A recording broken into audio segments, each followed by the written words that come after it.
नमस्कार साथियों, मित्रों।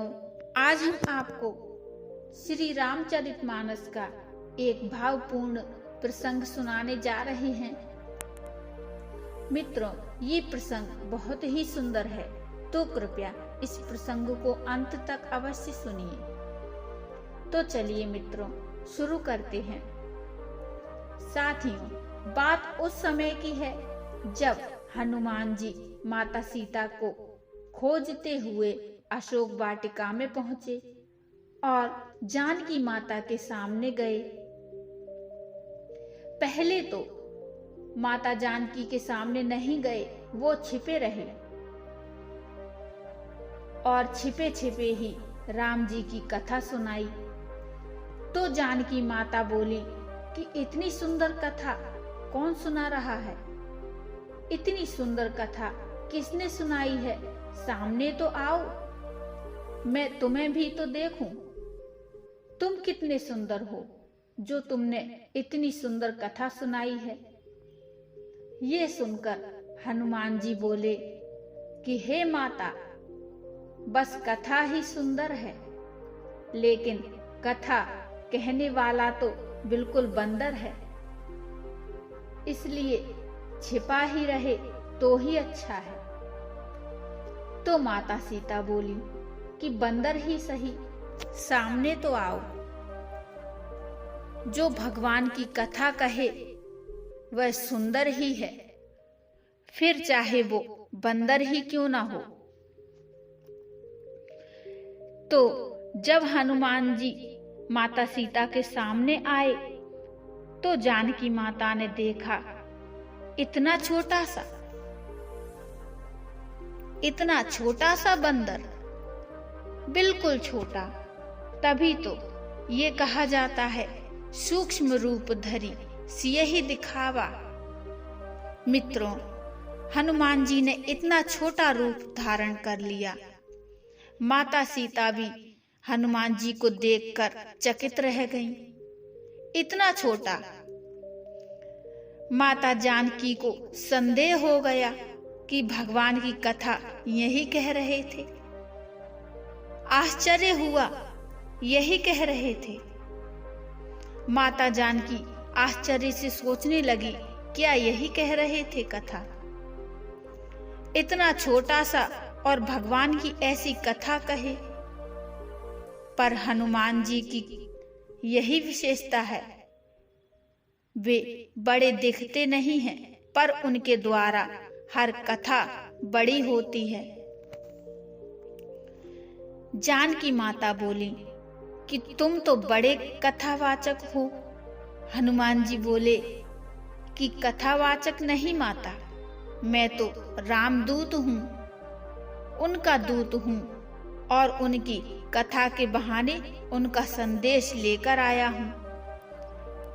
राम जी ने ये मुद्रिका भिजवाई है माता। माँ, मैं ही ये मुद्रिका लेकर आया हूँ। तो जानकी माता को भरोसा ना हो कि इतना छोटा सा बंदर और इतने बड़े बड़े काम, इतना छोटा सा बंदर इतने बड़े बड़े काम कर रहा है। हनुमान जी बोले कि माता निश्चिंत रहिए, कुछ ही दिन बाकी हैं। कुछ दिन के बाद राम जी आएंगे और उनके साथ बंदर भी आएंगे और आपको यहाँ से लेकर जाएंगे। अब इतने छोटे से हनुमान जी और जानकी माता से कह रहे हैं कि निश्चिंत रहो, हम सब रहेंगे। राम जी साथ आपको लेकर चलेंगे। सीता माता ने पूछा कि बेटा हनुमान, क्या सभी बंदर तुम्हारे जितने ही हैं?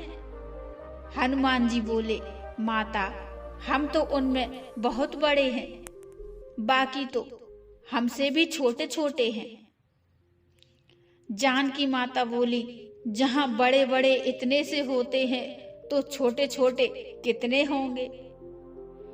सीता मैया बोली, हो चुका हमारा उद्धार। हनुमान जी बोले, माता, कोई संशय है? क्या कोई संदेह है आपको? माता जानकी बोली, मोर हृदय परम संदेहा। जो हनुमान जी ने इतना सुना, सोई हनुमान जी ने अपना विशाल रूप प्रकट कर दिया। अब हनुमान जी इतने लंबे हो गए जैसे आकाश को छू रहे हों।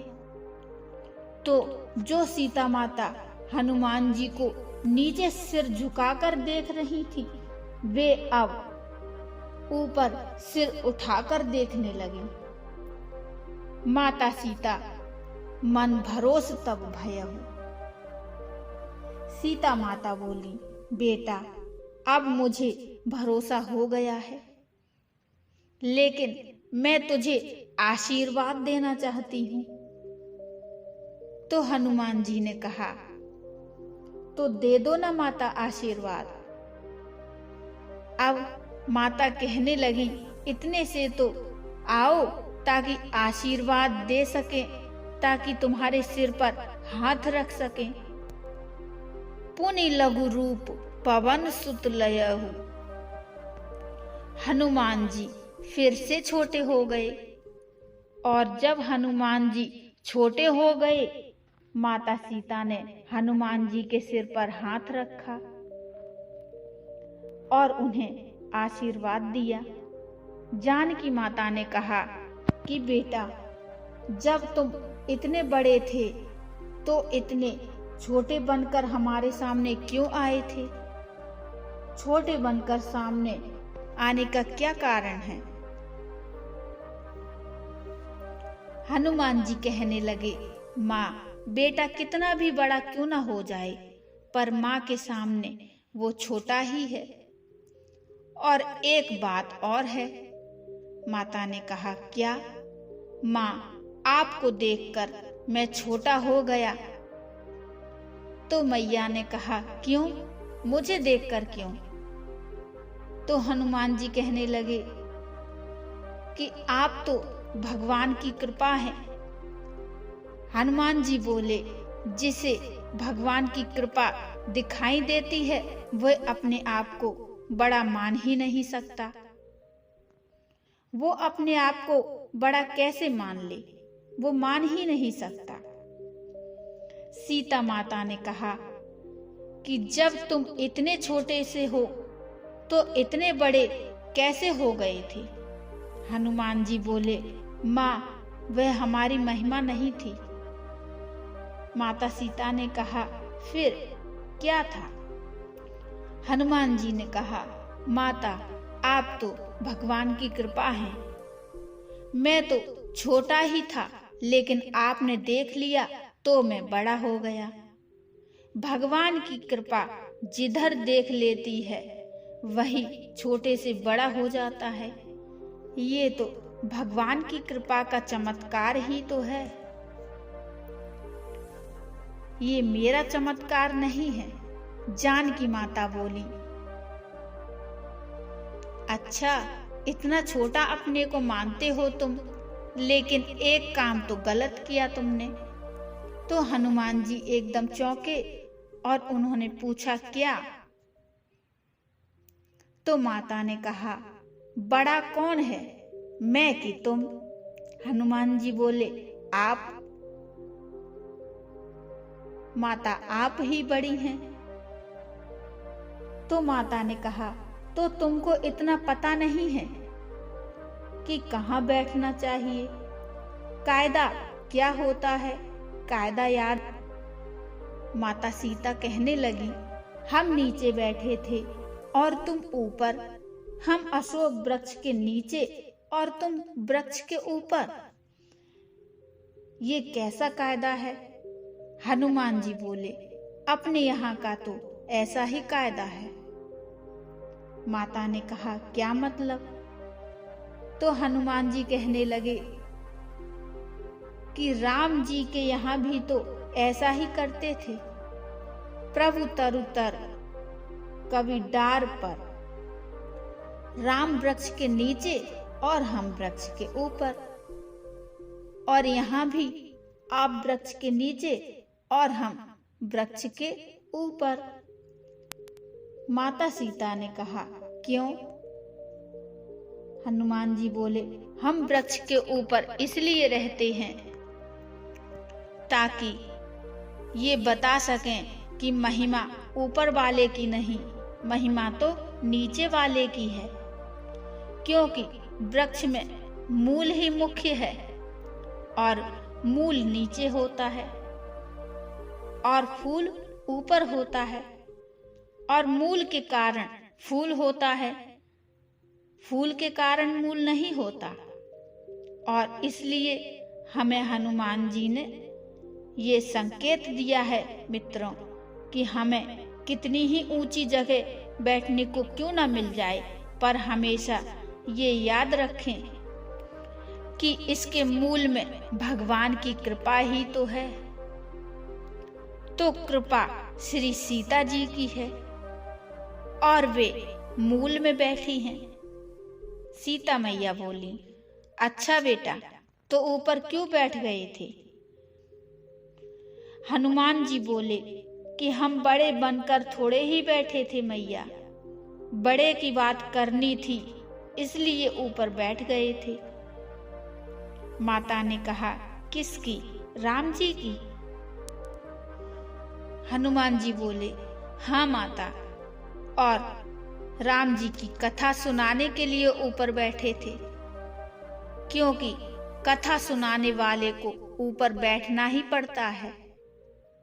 इसलिए नहीं कि वो बड़ा है, बल्कि इसलिए कि वो जिन भगवान की चर्चा कर रहा है वह बड़े हैं।